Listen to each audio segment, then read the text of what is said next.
Welcome. This is the first in a series of videos on Audax cycling. But before we get into the details about signing up for an event and what equipment you need, let's just cover what is Audax.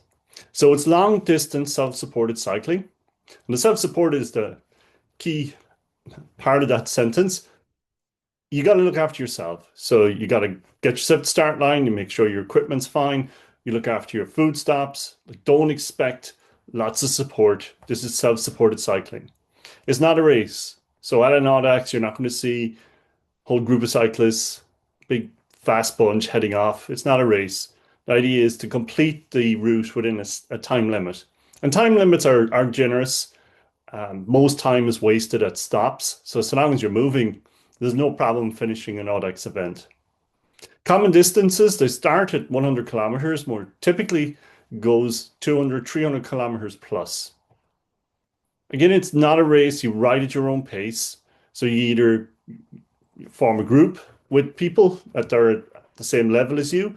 You ride solo. It's entirely up to yourself. There are no rules about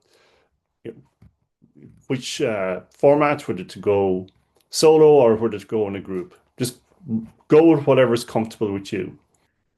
Again, you manage your own stops and navigation. So with stops, you top up your fluids, you get some food, and then you also must navigate yourself. And most people nowadays use a bike computer, but you can use route guides, whatever it takes. But you must follow the official route. If you do deviate from the route, you got to get back to the point where you left that route and continue on. And routes will have controls that you must get to and prove that you've passed through that control. But more on that later on when we talk about the participating in an Audax. So the whole goal here is to finish the distance on your own power. No external help, no outside influence. You, your bike, navigating around and getting to the finish line within the time limit. Now that we know what an Audax is, I just want to share some footage here from the start of an event. So just pause here for a second, take a look at some of the participants here. So as you can see, um, the pace starting off is not crazy. Everybody's leaving plenty of space and rolling out at a reasonable speed here. Um, as you can see, most have got their high vis on, and if you look at the setup of the bicycles, it does vary. But some common things is people will have some type of a frame bag, whether it's on the saddle or maybe towards the front or on the crossbar, whatever. But usually you'll have a bag for your, for some supplies, whether it's tubes or food or whatever.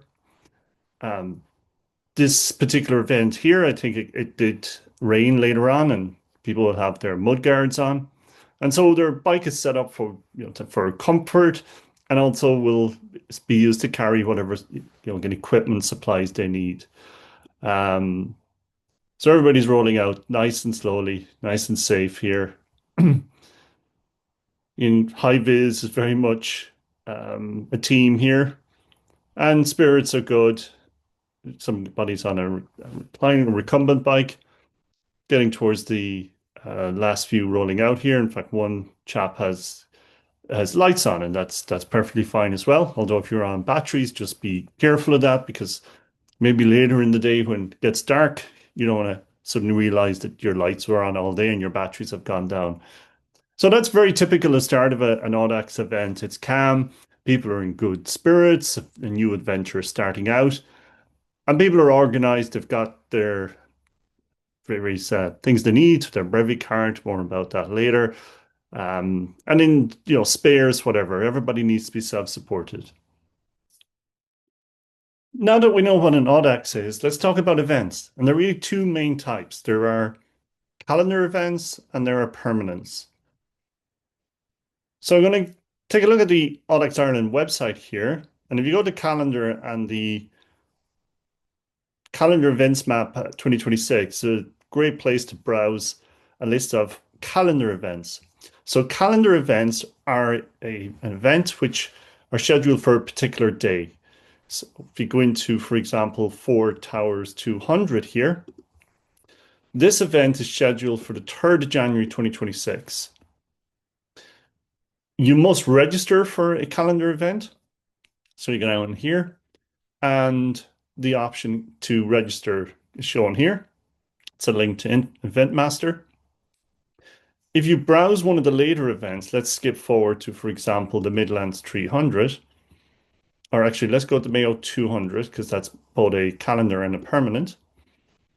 So if we look at the Mayo 200 here, it is down for the 21st of February, but as we scroll down here, we don't have an Event Master link just yet. That means that it's not open for registration yet. That doesn't mean the event is cancelled. It just means that it's not open yet. So if you're really interested in doing the Mayo 200, come back in closer to the event, probably a month beforehand maybe, and just refresh the page and see if the Event Master link is there. Meanwhile, back on the Four Towers 200, which is open at the moment, so this is a calendar event and it's coming up. We got the Event Master link here. Most events are €5 plus the Event Master fees. If you want to medal, that is extra, and it's called out here. Where it starts, the start time typical for most events at 7 a.m. We've got the route map, which we'll take a look at, and then it gives some basic information about the event itself. Again, it's reminding people that it's up to self-supporting, so you and your bike should be ready for this event. And it talks about it's mainly a flat course, undulates slightly, and so on. So you'll also may get some information in there about parking, where recommended parking is, and so on. So you get basic information about the event itself. That is a calendar event.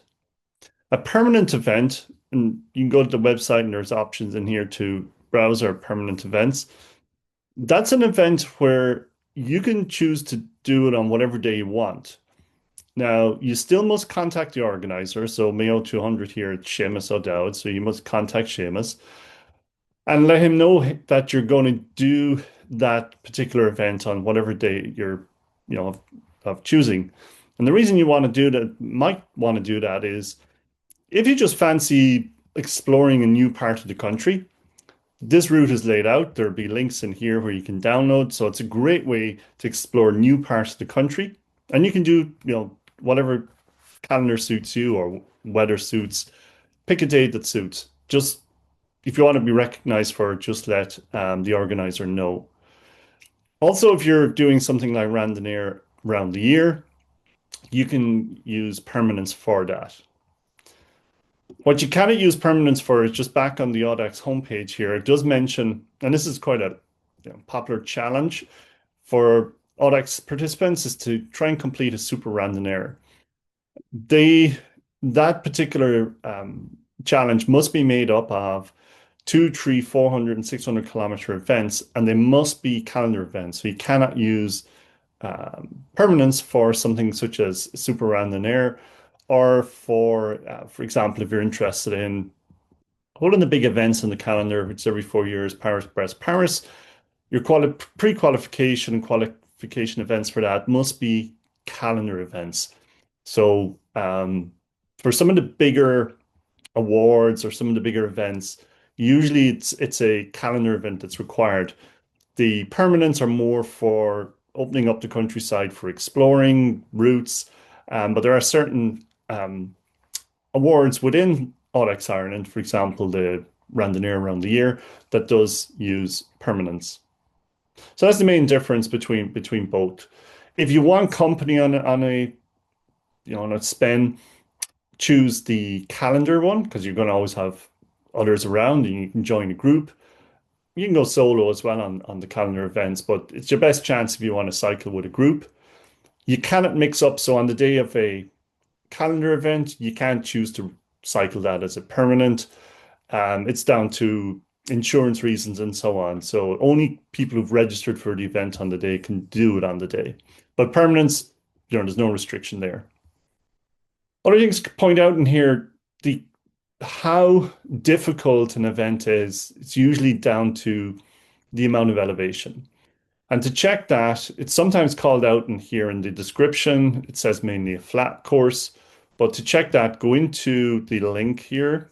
So I have it preloaded. This is the course. And I scroll down here, and yes, because I don't see much, you're going about 200 meters. There's a climb here at the 50-kilometer mark. It's not that hard, and it's a undulating, not a whole lot going on after that, and confirmed here. So 1,000 meters of climbing and 200 kilometers. That's what we would call a flat event. You still got to climb 1,000 meters, but it's spread out over that distance. There are events on the calendar where for 200 kilometers, you could be knocking on the door of 3,700 meters, and they are much harder. So just watch out for that. If it's your first time, or if you're exploring the country and you don't fancy something really difficult, just watch the elevation gain. It's your typical, it's good guide as to how difficult the event is. So that's the last thing I just want to show here is actually registering for an event. So when you're decided, yes, I want to participate in the event, you can go ahead, click on the event master link, and within here, it'll ask, you want to purchase a ticket for this. You can proceed. You put in your first name, last name. Now you must you must have Cycle and Ireland membership. You can either go with a club license, which includes Cycle and Ireland membership. That's fine. Or you can also purchase one-day licenses. So you cannot participate in a calendar event without some form of Cycling Ireland membership. So either full or use the single day licenses. I won't fill out everything here. I'm not planning to attend this one myself, but you will ask you for next again the typical stuff on the cycle or the event master for cycle events. And once you do all that, you pay your five. It'll be just over with the fees, and then you're registered for the event. The event organizer will then send you an email closer to the start time, and that'll have additional information and also will include any route changes. So if there's emergency roadworks, for example, the organizer may call that out to say, hey, at the 100-kilometer mark, there may be some temporary traffic lights. Please be cautious. Or in extreme cases, they may change the route. So in the email, they'll say, hey, this road section is closed. Please make sure to download the latest map. So watch out for that.